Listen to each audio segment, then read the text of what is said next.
I want to talk to you about the Electoral College and why it matters. All right, I know this doesn't sound like the most sensational topic of the day, but stay with me because I promise you it's one of the most important. To explain why requires a very brief civics review. The President and Vice President of the United States are not chosen by a nationwide popular vote of the American people. Rather, they are chosen by 538 electors. This process is spelled out in the United States Constitution.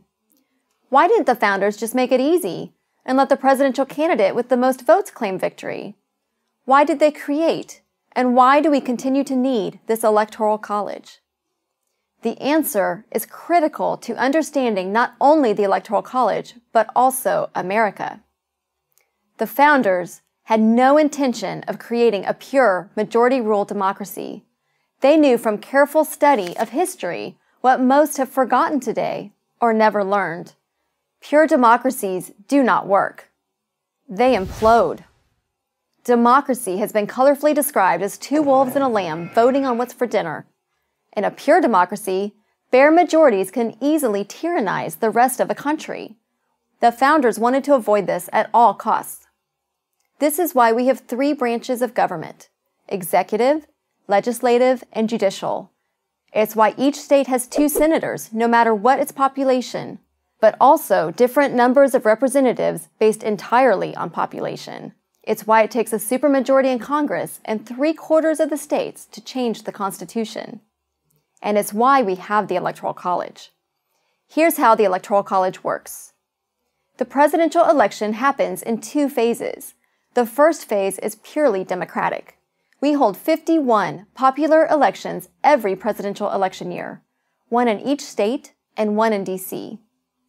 On Election Day in 2012, you may have thought you were voting for Barack Obama or Mitt Romney, but you were really voting for a slate of presidential electors.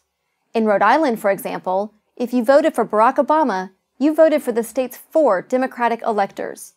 If you voted for Mitt Romney, you were really voting for the state's 4 Republican electors. Part 2 of the election is held in December, and it is this December election among the state's 538 electors, not the November election, which officially determines the identity of the next president. At least 270 votes are needed to win. Why is this so important? Because the system encourages coalition building and national campaigning. In order to win, a candidate must have the support of many different types of voters from various parts of the country. Winning only the South or the Midwest is not good enough. You cannot win 270 electoral votes if only one part of the country is supporting you. But if winning were only about getting the most votes, a candidate might concentrate all of his efforts in the biggest cities or the biggest states. Why would that candidate care about what people in West Virginia or Iowa or Montana think? But you might ask, isn't the election really only about the so-called swing states? Actually, no. If nothing else, safe and swing states are constantly changing. California voted safely Republican as recently as 1988. Texas used to vote Democrat. Neither New Hampshire nor Virginia used to be swing states. Most people think that George W. Bush won the 2000 election because of Florida. Well, sort of, but he really won the election because he managed to flip one state which the Democrats thought was safe, West Virginia.